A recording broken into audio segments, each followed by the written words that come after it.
ਅਕਲ ਆਖ ਦੀ ਰੱਖਣੀ ਨਜ਼ਰ ਨੀਵੀਂ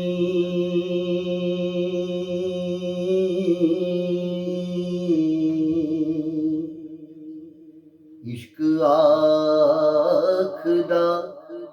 ਵੇਖਣਾ ਚਾਹੀਦਾ ਏ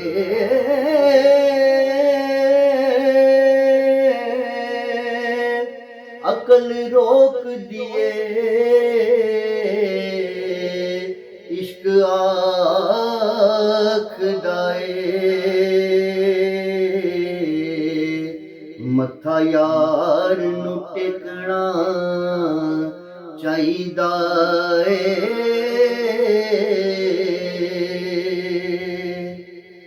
ਤੇ ਅਕਲ ਆਖਦੀ